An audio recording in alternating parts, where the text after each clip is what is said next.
मुलुक महाराष्ट्रामध्ये पुन्हा एकदा स्वागत। खोपोलीत झालेल्या मुसळधार पावसाचा फटका आता तिथे आलेल्या पर्यटकांनाही बसलेला आहे। खोपोलीच्या झेनिथ वॉटरफॉलवरती अंदाजे 50 पर्यटक अडकलेले असून त्यांची सुटकेसाठी पोलीस, हेल्थ फाउंडेशन आणि स्थानिक नागरिक घटनास्थळी मदतीसाठी पोहोचले, त्यांना मदत करतायत। मुसळधार पावसामुळे ओढ्याचं पाणी वाढल्यामुळे ते अडकल्याचा दावा केला जातोय। संबंधित यंत्रणांनी घटनास्थळी धाव घेतलेली असून आता त्यांना रेस्क्यू करण्याचे प्रयत्न सुरू झालेत। संतोष दळवी माझे सहकारी आपल्यासोबत आहेत, त्यांच्याकडे आपण थेट जाऊया। संतोष, काही पर्यटक या ठिकाणी अडकलेले दिसत आहेत, काय नेमकं कारण आहे, त्यांचं बचाव कार्य कसं सुरू आहे?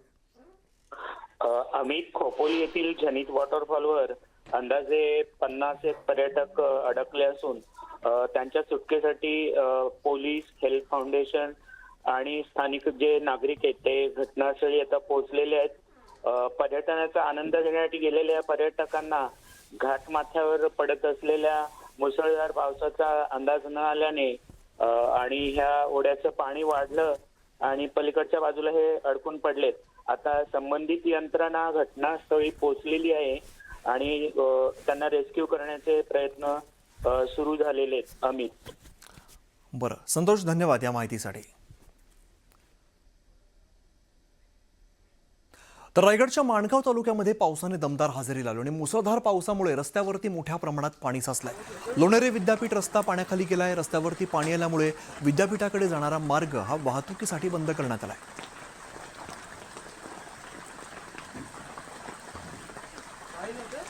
तर रायगडच्या माणगावमधले आपण दृश्य बघतोय, मोठ्या प्रमाणात पाणी या ठिकाणी आलंय, त्यामुळे वाहतुकीला मोठा अडथळा निर्माण जातोय। अनेक गाड्या ज्या आहेत त्या बंद पडलेल्या आपल्याला दिसतात, दुचाकी बंद पडतात, कारण इकडनं वाहन काढणं हे वाहन चालकांना काहीसं कठीण होतंय।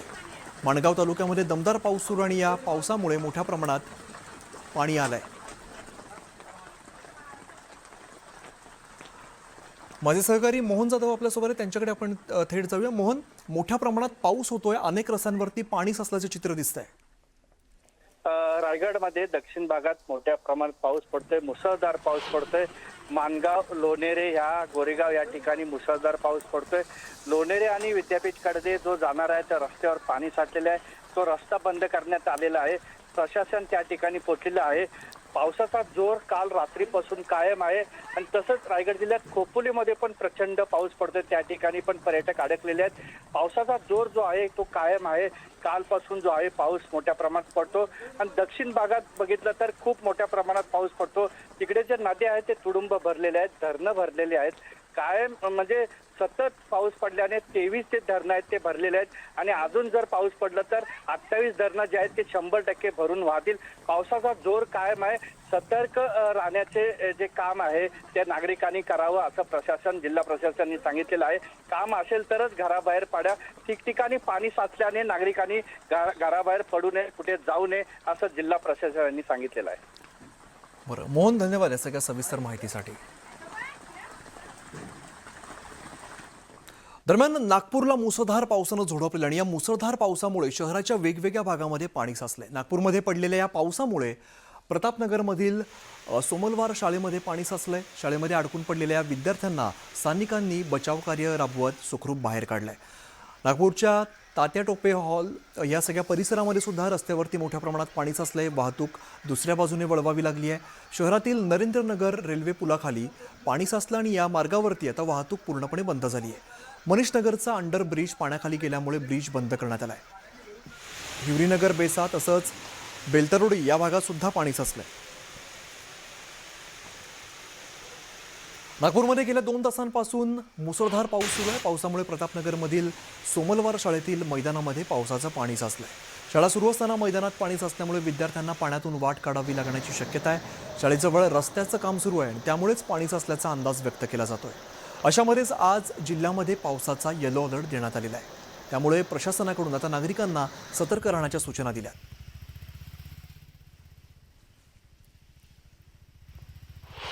पिछले 2 घंटे में 110 mm बारिश हो गई है। पूरे नागपुर में लो लाइंग एरिया में पानी जम गया। ये आप देख रहे हो कि हमारे ऑलरेडी रिस्पांस हमारा चल रहा है, लेकिन बारिश बड़े पैमाने आने की वजह से ये पानी का आप देख रहे लेवल बढ़ गया है। अभी बारिश रुकी हुई है, 2 से 3 घंटे में हमारी टीम पूरा ये पानी निकालने का कार्रवाई जरूर। कि बारिश आना ना आना ये किसी के हाथ में नहीं है, लेकिन जिस तरह से बारिश आई तो स्कूल में पानी भर गया और जैसे हमको स्कूल की तरफ से मैसेज आया हम टेंशन में आ गए, क्योंकि आप देख सकते हैं कि जिस तरह से रास्ते के वजह से अंदर जाने में दिक्कत हो रही है, लेकिन स्कूल वालों ने अच्छा केयर किया। जो ग्राउंड फ्लोर वाले बच्चे थे उनको फर्स्ट कई मतलब 1 साल से है, हालांकि ये धूपकाले में भी धूपकाले में ही कंप्लीट होना चाहिए था, लेकिन अभी तक हुआ नहीं है। आगे अगर कुछ बच्चों को होता है तो उसकी जिम्मेदार कौन? हर जगह रास्ते खोद के रखे हैं इन्होंने। ये रास्ते खोदने के इनको बारिश में टेंडर निकालते, हर जगह बारिश में निकालते, हर जगह रास्ते जाम है, हर जगह। इतना विकास करना पड़ता, जानलेवा हमला ये विकास नहीं, जानलेवा हमला ये।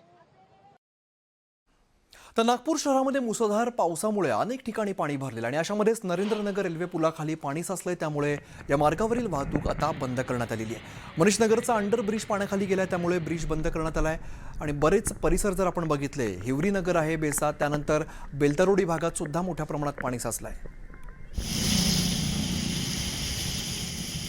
नागपुरात दमदार पावसामुळे ठिकठिकाणी पाणी साचलं। यावेळेला मनपा आयुक्त विपिन इटनकर यांनी शाळा परिसराची पाहणी केली। दरम्यान दोषींवरती कारवाई करण्याचा इशारा देखील त्यांनी दिलाय। शाळा परिसरात पाणी साचल्याने विद्यार्थ्यांना मोठा त्रास सहन करावा लागलाय। दोषींवरती कारवाई करण्याचा आयुक्तांनी इशारा दिलेला आहे। या परिसरामध्ये मोठ्या प्रमाणात पाणी साचलेलं होतं। या विद्यार्थ्यांना याच पाण्यातून ये-जा करावी लागली होती। नागरिकांची मोठी तारांबळ उडालेली होती। अनेक पालकांनी या संदर्भात तक्रार केली। आता यानंतर मनपा आयुक्तांकडून या शाळा परिसराची पाहणी करण्यात आली आणि कारवाई करण्याचा इशाराही दिलेला आहे। मनपा आयुक्त स्वतः त्या फील्डवरती उतरत त्यांनी या सगळ्या परिसराची पाहणी केली। नागपुरात मुसळधार पावसाने हजेरी लावली। यामुळे मनीषा नगरातील अंडरपासमध्ये पाणी साचलंय, त्यामुळे अंडरपास वाहतुकीसाठी बंद केलाय। वाहनधारकांना त्रास सहन करावा लागलाय। मनीषनगरमधील अंडरपास हा आता वाहतुकीसाठी पूर्णपणे बंद झालाय, कारण आपण जर दृश्य बघितले आपल्या लक्षात येईल मोठ्या प्रमाणात यात पाणी साचलंय। तर दिल्लीमध्ये मुसळधार पाऊस सुरू आणि अनेक भागामध्ये मोठ्या प्रमाणात पाणी साचलंय। काही तासात पाणी साचल्यामुळे प्रशासनाच्या नालेसफाईच्या कामाची पोलखोल झाली आहे। अशामध्येच हवामान विभागाने पुन्हा रेड अलर्ट दिलाय, लोकांना सतर्क राहण्याच्या सूचना दिल्यात आणि या मुसळधार पावसामुळे दिल्लीच्या अनेक भागात पाणी साचलं। बाराखंबा, लजपत नगर, त्यानंतर अक्षरधाम या सगळ्या परिसरात आता पाणी साचलंय। या पावसामुळे दिल्लीच्या रस्त्यावरती मोठी वाहतूक कोंडी निर्माण झाली। रस्त्यावरती वाहनांच्या लांबच लांब रांगा लागल्यात।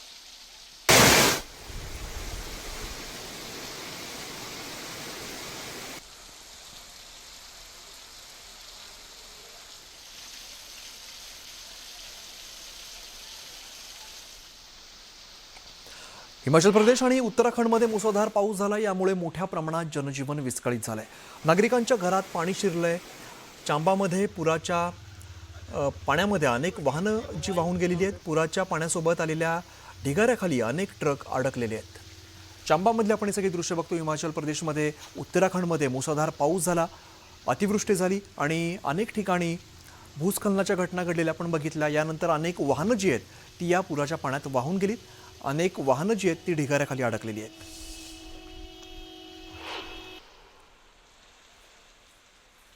उत्तराखंडमधील देहरादूनमध्ये मुसळधार पाऊस झाला। टोन्स नदीला महापूर आलाय आणि या पुरामुळे नदीवरून पूल खचलाय। पूल खचल्यामुळे वाहतूक पूर्णपणे विस्कळीत झाली आहे, त्यामुळे स्थानिक नागरिकांना आता मोठ्या अडचणींचा सामना करावा लागतोय।